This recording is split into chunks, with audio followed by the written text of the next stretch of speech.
નમસ્કાર વિદ્યાર્થી મિત્રો, TYBSc સેમેસ્ટર 5 કેમિસ્ટ્રીમાં આજે આપણે પેપર 501 ઇનઓર્ગેનિક કેમિસ્ટ્રીમાં યુનિટ 1ની શરૂઆત કરીએ. યુનિટ 1ની શરૂઆત કરતા પહેલાં 501 ઇનઓર્ગેનિક કેમિસ્ટ્રીમાં આવતા યુનિટની ચર્ચા કરી લઈએ. તો મિત્રો 501માં ટોટલ 3 યુનિટ છે. યુનિટ 1 છે reaction mechanism of coordination compound. Unit 2 છે ઓર્ગેનોમેટાલિક કમ્પાઉન્ડ્સ અને યુનિટ 3 છે કોરોઝન. તો મિત્રો જે યુનિટ 1 જે આપણે શરૂ કરી રહ્યા છીએ તો એની અંદર આવતા મુદ્દાઓની ચર્ચા કરી લઈએ. એક છે substitution reaction of square planar complexes. Second છે reaction of platinum 2 complexes, the trans effect, theories of trans effect, use of synthesis in trans effect and analysis. ત્રીજો છે substitution reaction in octahedral complexes, possible mechanism reaction, ligand displacement reaction in octahedral complexes, acid hydrolysis and base hydrolysis. And last one છે electron transfer reaction, mechanism of redox reaction, mechanism of substitution in square planar complexes. તો આ જુદા જુદા જે મુદ્દાઓ છે એનો આપણે આ યુનિટમાં ડીપમાં અભ્યાસ કરીશું. તો મિત્રો સૌપ્રથમ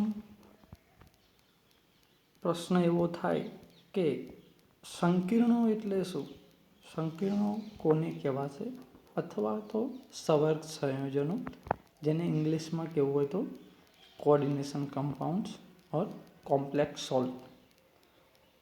તો મિત્રો એની વ્યાખ્યા એવી છે સ્વતંત્ર રીતે અસ્તિત્વ ધરાવતા બે કે તેથી વધુ સાદા સંયોજનો એટલે કે ક્ષારોના જોડાણથી બનતા તદ્દન નવા જ ગુણધર્મોવાળા સંયોજનોને સવર્ગ સંયોજનો કહે છે. એટલે કે બે કે તેથી વધુ સાદા સંયોજનો જોડાઈ અને એક નવા જ ગુણધર્મોવાળો સંયોજન બનાવે છે, જેને આપણે સવર્ગ સંયોજન યા સંકીર્ણ ક્ષારો તરીકે ઓળખીએ છીએ. ફોર એક્ઝામ્પલ, આયરન 2 સાયનાઇડ છે એ પોટેશિયમ સાયનાઇડ સાથે પ્રક્રિયા કરી અને K4FeCN6 આપે છે. અહીં જે K4FeCN6 છે એ સવર્ગ સંયોજન છે, સંકીર્ણ ક્ષાર છે, જે બે સાદા સંયોજનો એટલે કે ક્ષારો FeCN2 અને KCN ના જોડાણથી બન્યો છે. અહીં આગળ જે નવો ક્ષાર બન્યો, સંકીર્ણ સંયોજન જે બન્યું K4FeCN6, એના ગુણધર્મો આ બંને સાદા સંયોજનોથી તદ્દન નવા જ છે. એટલે કે એમના ગુણધર્મો આ બે સાદા સંયોજનોથી અલગ પડે છે. તો મિત્રો આ સંકીર્ણ સંયોજનો, હવે આપણે એની ક્રિયાવિધિનો અભ્યાસ કરવો છે. તો મિત્રો ઇનઓર્ગેનિક કેમિસ્ટ્રીમાં પ્રક્રિયાઓની ક્રિયાવિધિ સમજવી ઓર્ગેનિક કેમિસ્ટ્રી જેટલી સરળ નથી. ઓર્ગેનિક કેમિસ્ટ્રીની જે પ્રક્રિયાઓની ક્રિયાવિધિ છે એ સ્પષ્ટ અને સારી રીતે સમજી શકાય છે, જ્યારે ઇનઓર્ગેનિક કેમિસ્ટ્રીની પ્રક્રિયાઓની ક્રિયાવિધિ એટલી સ્પષ્ટ અને સારી રીતે સમજી શકાતી નથી. તો મિત્રો આ પ્રક્રિયાની ક્રિયાવિધિ માટે પહેલાં પ્લેટિનમના સંકીર્ણોનો ઉપયોગ બહોળા પ્રમાણમાં થતો હતો. કારણ કે જે Pt+2ના જે સંકીર્ણો છે એ પ્રમાણમાં સ્થાયી છે, સરળતાથી બનાવી શકાય તેવા છે. ઉપરાંત તેમની લિગેન્ડ વિસ્થાપન પ્રક્રિયાઓ પ્રમાણમાં એટલી ધીમી થાય છે કે જેથી તેની ક્રિયાવિધિનો પ્રયોગશાળામાં સરળતાથી અભ્યાસ થઈ શકે છે. આ ઉપરાંત પ્લેટિનમ-2ના જે સંકીર્ણો છે એનો ટ્રાન્સ અસરમાં પણ ઉપયોગ થાય છે. તો મિત્રો, અહીં પ્રશ્ન એવો થાય કે આપણે સંકીર્ણ સંયોજનની વિસ્થાપન પ્રક્રિયાઓના અભ્યાસ માટે શા માટે Pt+2ના સંકીર્ણોની પસંદગી કરીએ છીએ? તો એના માટેના અમુક કારણો છે જે આ પ્રમાણે છે. એક તો કે જે Pt+2 છે, તો Pt+2ના સંકીર્ણોનું સહેલાઈથી ઓક્સિડેશન થતું નથી, એટલે કે Pt+2નું Pt+4માં ઓક્સિડેશન મુશ્કેલીથી થાય છે. બીજું છે કે નિકલ+2 જેવા જે દ્વિસંયોજક ધન આયનો છે એનો સંવર્ગાંક પણ 4 છે અને તેઓના સંકીર્ણો sp3 અને dsp2 એમ બે પ્રકારના સંકરણ ધરાવે છે. sp3 સંકરણને લીધે એનો આકાર સમચતુષ્ફલક અને dsp2 સંકરણને લીધે એનો આકાર સમતલીય ચોરસ જોવા મળે છે. તો જે sp3 સંકરણ ફોર એક્ઝામ્પલ કે NiCO4 છે તો એ સમચતુષ્ફલકી આકાર ધરાવે છે. NiCN4 છે તો કે જે સમતલીય ચોરસ dsp2 સંકરણ ધરાવે છે. જ્યારે Pt+2ના જે સંકીર્ણો છે એ ફક્ત સમતલ ચોરસ રચના ધરાવે છે. આથી Pt+2 લિગેન્ડ વિનિમય પ્રક્રિયાઓના અભ્યાસ માટે ખૂબ જ અનુકૂળ છે. અને ત્રીજું છે કે જે Ni+2 સંકીર્ણોની વિસ્થાપન પ્રક્રિયાઓનો વેગ છે એ Pt+2 સંકીર્ણોની વિસ્થાપન પ્રક્રિયાના વેગ કરતાં 10⁶ ગણો વધારે છે.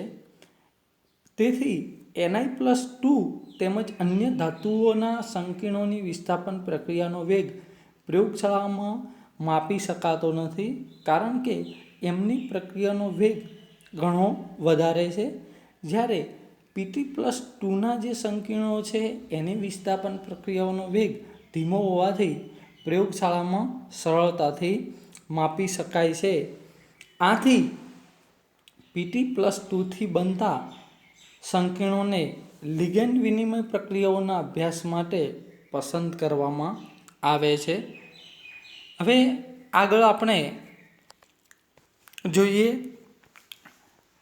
કે વર્નર નામના વૈજ્ઞાનિકે સમજાવ્યું કે Pt+2 સંકીર્ણમાં રહેલ લિગેન્ડની સાપેક્ષ પ્રકૃતિ એવી હોય છે કે જેથી તે નવા દાખલ થતા સમૂહને પોતાના ટ્રાન્સ સ્થાનમાં દાખલ થવા પ્રેરે છે. લિગેન્ડની આવી પ્રકૃતિ જુદા જુદા લિગેન્ડ માટે જુદી જુદી હોય છે, જેને ચર્નિયવ નામના વૈજ્ઞાનિકે ટ્રાન્સ અસર નામ આપ્યું. તો મિત્રો, જે આપણે Pt+2ના સંકીર્ણોનો અભ્યાસ કરીએ છીએ એની અંદર આપણે ટ્રાન્સ અસર પ્લેટિનમ-2ના સંકીર્ણો લઈ અને ટ્રાન્સ અસરનો અભ્યાસ કરવાનો છે. તો એની અંદર એક સંકીર્ણ છે PtNH3 જે ટ્રાન્સ અસરને સૌથી સારી સમજ આપી શકે છે. જે આ PtNH3 છે તો એના બે સમઘટકો જોવા મળે છે, સિસ અને ટ્રાન્સ સમઘટકો. હવે મિત્રો, સિસ અને ટ્રાન્સ સમઘટકો એ આપણે આગલા વર્ગોની અંદર ક્યાંક ને ક્યાંક ભણી ગયા છીએ કે અહીંયા આગળ NH3 અને Cl બંને લિગેન્ડ છે, એટલે પીટી એ વચ્ચે રહેશે, બે બાજુ NH3 હશે, બે બાજુ Cl હશે. જો બંને NH3 એકબીજાની સામસામે હોય અને બંને Cl એકબીજાની સામસામે હોય તો એને ટ્રાન્સ સમઘટકો તરીકે ઓળખવામાં આવે છે. અને જો બંને લિગેન્ડ NH3 એક બાજુ હોય અને બંને Cl લિગેન્ડ એક બાજુ હોય તો એને આપણે સીસ સમઘટક તરીકે ઓળખીએ છીએ. અને આનું બંધારણ પણ આપણે આગળ તરફ જોઈશું. તો મિત્રો હવે આપણે જોઈએ ટ્રાન્સ અસર, ટ્રાન્સ ઇફેક્ટ. તો જે વર્નરે કહ્યું કે લિગેન્ડની સાપેક્ષ પ્રકૃતિને આધારે નવા દાખલ થતા સમૂહને પોતાના ટ્રાન્સ સ્થાનમાં દાખલ થવા પ્રેરે છે, જેને ચર્નિયાવ નામના વૈજ્ઞાનિકે ટ્રાન્સ અસર આપ્યું. તો ચર્નિયાવ નામના રશિયન વૈજ્ઞાનિકે ઈસવીસન 1926માં PT+2ના ઘણા સંકીર્ણોની વિસ્થાપન પ્રક્રિયાઓ સમજવા માટે ટ્રાન્સ અસરનો સિદ્ધાંત રજૂ કર્યો, જે આ પ્રમાણે છે કે સમતલ સંકીર્ણોની લિગેન્ડ વિનિમય પ્રક્રિયાઓમાં બે લિગેન્ડની એકબીજાના ટ્રાન્સ સ્થાનમાં અનુસ્થાપિત થવાની અસરને ટ્રાન્સ અસર કહે છે. બીજું એવું છે સ્ટેટમેન્ટ કે ટ્રાન્સ અસર એટલે સમતલીય ચોરસ કે અષ્ટફલકીય સંકીર્ણમાં કોઈ ધાતુ લિગેન્ડના બંધની સ્થિરતા ઉપર બીજા ટ્રાન્સ સ્થાનમાં આવેલા કેટલાક અન્ય લિગેન્ડની અસર. અથવા તો ત્રીજું સ્ટેટમેન્ટ એવું છે, ટ્રાન્સ અસર એટલે સંકીર્ણમાં આવેલા એક લિગેન્ડનું બીજા ટ્રાન્સ સ્થાનમાં આવેલા કેટલાક અન્ય લિગેન્ડને કારણે નબળું પડવું તે. તો મિત્રો ટ્રાન્સ અસર એટલે શું, તો આ આપણે એક ઉદાહરણ દ્વારા સરળતાથી સમજી શકીએ. ટ્રાન્સ એટલે સામેનો ભાગ, સામેના ભાગમાં જે લિગેન્ડ આવેલો છે એ. તો જે સામેના ભાગમાં જે લિગેન્ડ આવેલો છે એનું આ લિગેન્ડને કારણે નબળું પડવું તે. ટૂંકમાં યાદ રાખવું હોય તો ટ્રાન્સ અસર એટલે લિગેન્ડને નબળું પાડવું તે. તો મિત્રો સંકીર્ણમાં નિવૃત્ત થનાર સમૂહના ટ્રાન્સ સ્થાનમાં આવેલા લિગેન્ડની વધુ પ્રમાણમાં અસર જોવા મળે છે. ટ્રાન્સ સ્થાનમાં રહેલા આવા સમૂહને ટ્રાન્સ પ્રેરક લિગેન્ડ કહેવામાં આવે છે. ટ્રાન્સ અસરને ગતિકીય રીતે અંકુશમાં લેવી જરૂરી હોય છે, કારણ કે દરેક વખતે થર્મોડાયનેમિક્સ રીતે સૌથી વધુ સ્થિર સંકીર્ણ બનતો નથી. અને જે શક્ય પણ છે, કારણ કે પ્રક્રિયાનો ક્રમ બદલીને જુદા જુદા સમઘટકો બનાવવા શક્ય બને છે, જ્યારે થર્મોડાયનેમિક્સના આધારે માત્ર એક જ સમઘટક સૌથી વધુ સ્થાયી હોય છે. તો આપણે એક ઉદાહરણ લઈએ, જે આગળ પણ જોયું હતું, ડાયક્લોરો ડાયએમાઇન પ્લેટિનમ 2 સંકીર્ણ PT-NH3 ટ્વાઇસ Cl2 સંકીર્ણ. તો આ સંકીર્ણનું ઉદાહરણ લઈ આપણે ટ્રાન્સ અસર સમજીએ. તો આ સંકીર્ણ જે છે એ બે રીતે બનાવી શકાય છે. એક PtCl4-2 સંકીર્ણમાંથી NH3 સમૂહ દ્વારા Cl- આયનો દૂર કરવાથી. અને બીજી રીત છે કે PtNH3+2 સંકીર્ણમાંથી Cl- દ્વારા NH3 સમૂહો દૂર કરવાથી. તો મિત્રો અહીંયા આગળ બે રીત છે. આપણે સંકીર્ણ તો PT-NH3 ટ્વાઇસ Cl2 બનાવવું છે. તો આ સંકીર્ણને આપણે બે રીતે બનાવવાનું છે. એક બનાવવાનું છે PtCl4માંથી અને એક બનાવવાનું છે PtNH3માંથી. તો બંને સંકીર્ણો કઈ રીતે બનાવવામાં આવે છે, જેનો ટ્રાન્સ અસરનો ઉપયોગ કરવામાં આવ્યો છે. તો મિત્રો પ્રથમ જે સંકીર્ણ છે PtCl4માંથી, તો PtCl4-2 જે સંકીર્ણ છે એની અંદરથી આપણે PTNH3 ટ્વાઇસ Cl2 સંકીર્ણ બનાવીએ, ડાયએમાઇન ડાયક્લોરો પ્લેટિનમ 2. તો અહીંયા આગળ આપણે તબક્કાવાર NH3 સમૂહ દાખલ કરતા જઈશું અને એની અંદરથી Cl- આયન દૂર થતો જાય છે. તો પહેલી રીત જોઈએ. PtCl4-2 સંકીર્ણની બે તબક્કામાં NH3 સમૂહ સાથેની પ્રક્રિયા નીચે મુજબ દર્શાવી શકાય છે. તો અહીંયા આગળ PtCl4-2 દર્શાવેલું છે. ત્યારબાદ એની અંદર પ્રથમ તબક્કામાં NH3 સમૂહને દાખલ કરીએ તો NH3 સમૂહ છે એ જે PT સાથે જોડાયેલા 4 Cl છે, તો ત્યાં આગળ જે વર્તુળ દ્વારા 4 Cl દર્શાવેલા છે ત્યાં આગળ કોઈ પણ જગ્યાએ NH3 જોડાઈ શકે છે, કારણ કે 4 જે Cl છે એ લિગેન્ડની પ્રકૃતિ સમાન છે, એટલે કોઈ પણ જગ્યાએ NH3 જોડાઈ શકે છે. તો અહીંયા આગળ આપણે એક જગ્યા પર NH3 જોઈન્ટ કર્યો છે અને ત્યાંથી Cl દૂર થયો છે.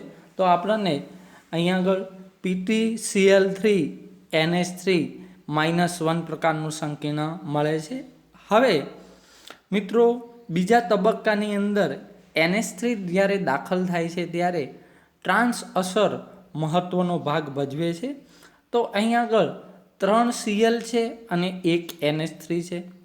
તો અહીં આગળ બે જે Cl સામસામેના છે એ બંને Cl છે ત્યાં આગળ વર્તુળ કરવામાં આવેલ છે. એનો મતલબ એ થયો કે જે દાખલ થતો NH3 છે એ આ બંને Clમાંથી કોઈ પણ જગ્યા પર ગોઠવાય છે. તો જો એ આપણને કોઈ પણ એક જગ્યા પર ગોઠવાય તો આપણને સીસ સમઘટક મળે છે. હવે બીજું ઓપ્શન એવું પણ વિચારી શકાય છે કે NH3 જે છે એની સામેનો જે Cl છે ત્યાં આગળ જો NH3 ગોઠવાય તો ટ્રાન્સ સમઘટક મળે છે, પણ આ ટ્રાન્સ સમઘટક આપણને પ્રક્રિયા દરમિયાન મળતું નથી, કારણ કે અહીં આગળ જે ટ્રાન્સ અસર છે એ મહત્વનો ભાગ ભજવે છે. તો PtCl4-2 જે સંકીર્ણ છે એની NH3 લિગેન્ડ સાથેની પ્રક્રિયાનો પ્રથમ તબક્કો એ સામાન્ય વિસ્થાપન પ્રક્રિયાનો છે, જેમાં ચારેય લિગેન્ડ છે એ સમાન હોવાથી કોઈ પણ લિગેન્ડ દૂર થાય છે અને NH3 સમૂહ દાખલ થાય છે. આથી આપણને એક જ સંયોજન પ્રાપ્ત થાય છે. બીજા તબક્કામાં બીજો NH3 સમૂહ દાખલ થાય છે ત્યારે ઉપર દર્શાવ્યા પ્રમાણે એક સીસ સમઘટક અને એક ટ્રાન્સ સમઘટક આપણને પ્રાપ્ત થાય છે, પરંતુ જે ટ્રાન્સ સમઘટક છે એ પ્રક્રિયા દરમિયાન મળતો નથી. ફક્ત માત્ર આપણને એક જ નિપજ સીસ સમઘટક મળે છે. તો મિત્રો, જે NH3 સમૂહ દાખલ થાય ત્યારે Clની સામે ટ્રાન્સ સ્થાનમાં રહેલા Cl- આયન દૂર થાય અને પરિણામે આપણને સીસ નિપજ પ્રાપ્ત થાય છે.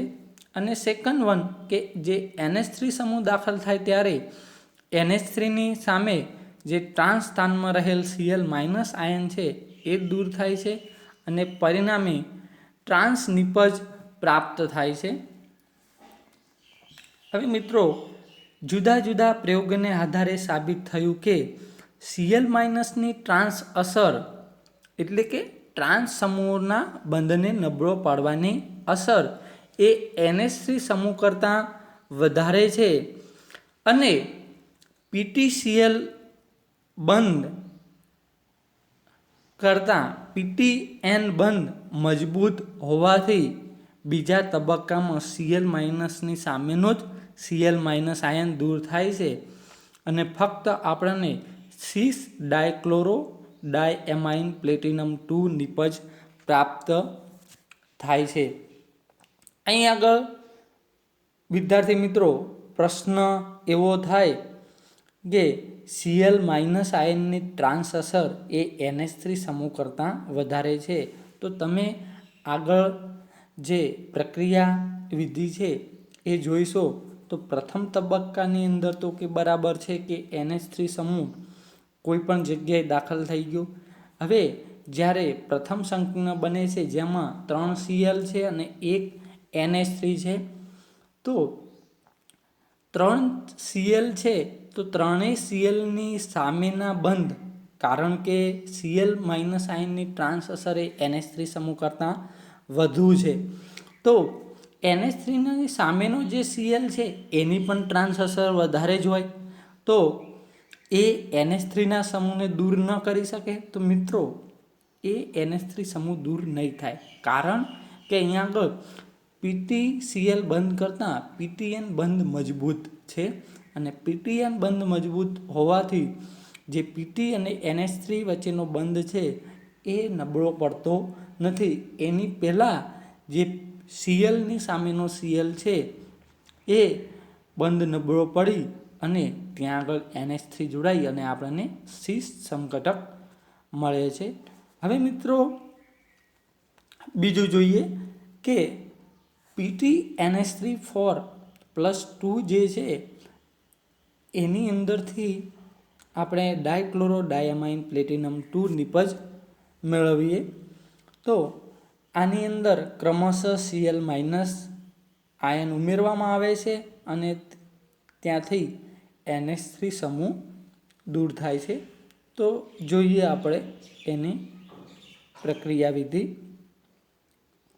તો મિત્રો PtNH3 + 2 અહીંયા આગળ જ્યારે પ્રથમ તબક્કાની અંદર Cl માઇનસ આયન દાખલ થાય છે ત્યારે જે 4 NH3 છે એ 4 NH3 માંથી કોઈ પણ NH3 દૂર થઈ શકે છે, કારણ કે જે 4 NH3 છે એ ચારેય એમોનિયાની પ્રકૃતિ સમાન છે.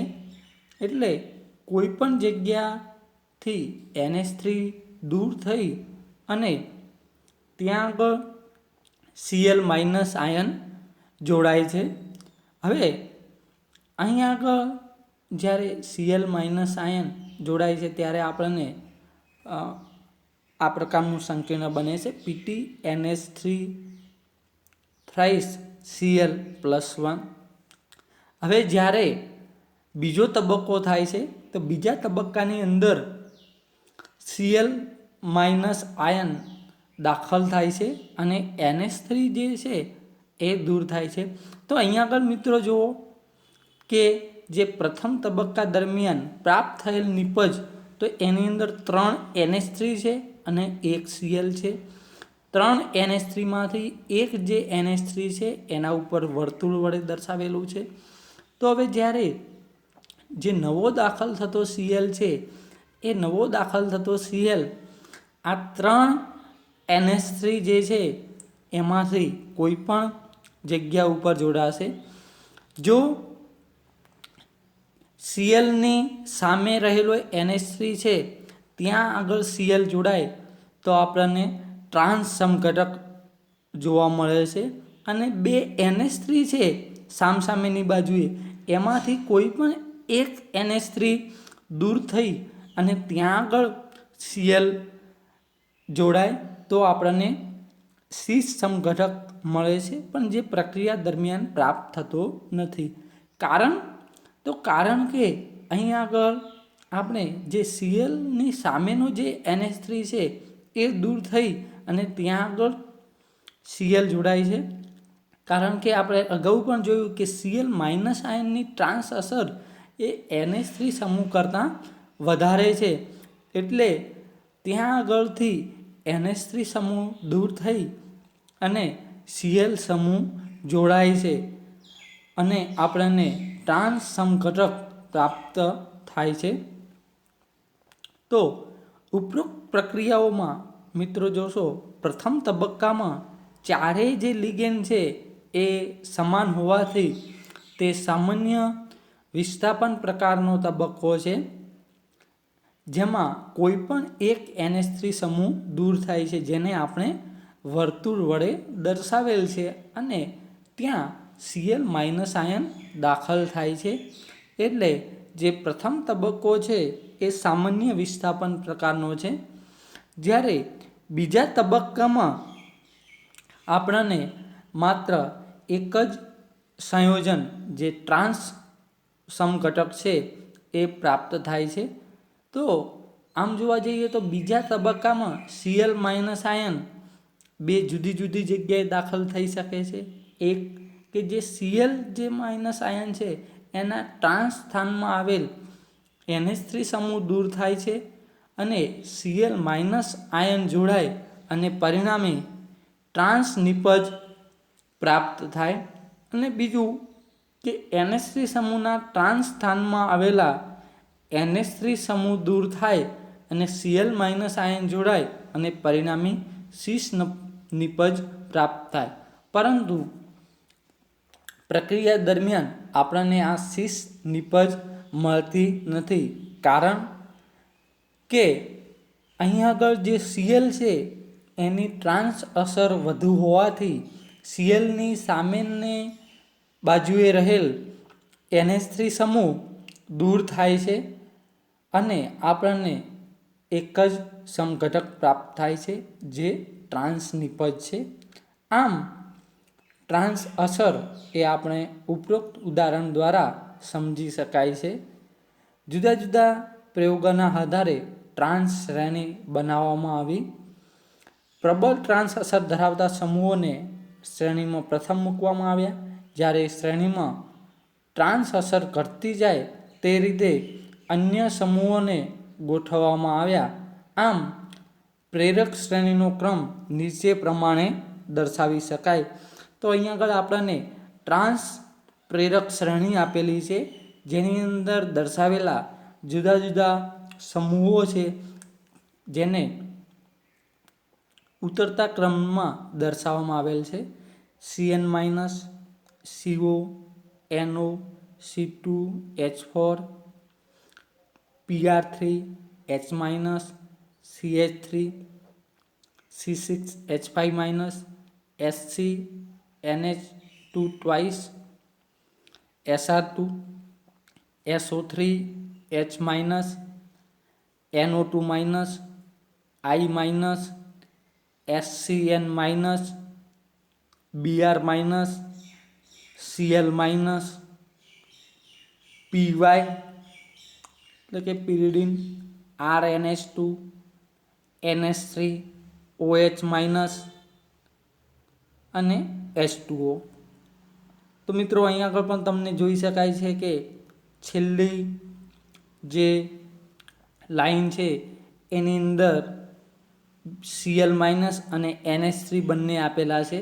તો અહીંયા આગળ તમે જોશો તો કે Cl માઇનસ જે છે એની ટ્રાન્સ અસર NH3 કરતાં વધુ છે, એટલે Clની ટ્રાન્સ અસર વધુ હોવાથી એ સામેના બંને નબળો પાડી શકે છે. અહીં આગળ જે હવે આપણે આગળની થિયરી જોવાની છે એની અંદર થોડું તમે ધ્યાન દોરજો કે છેલ્લી લાઈનમાં જે Br માઇનસ છે, Cl માઇનસ છે, pyridine Py છે અને NH3, આ ચારેય લિગેન્ડનો ઉપયોગ કરી અને આપણે એક થિયરી ભણવાની છે. તો તમે અહીં આગળ જોશો તો કે Br જે છે એની ટ્રાન્સ અસર Cl કરતાં વધારે છે, Clની ટ્રાન્સ અસર pyridine કરતાં વધુ છે, અને pyridineની ટ્રાન્સ અસર NH3 કરતાં વધારે છે. તો નેક્સ્ટ લેક્ચરમાં આપણે આ જે ચાર જે સમૂહો છે એનો ઉપયોગ કરી અને એક થિયરી જોઈશું.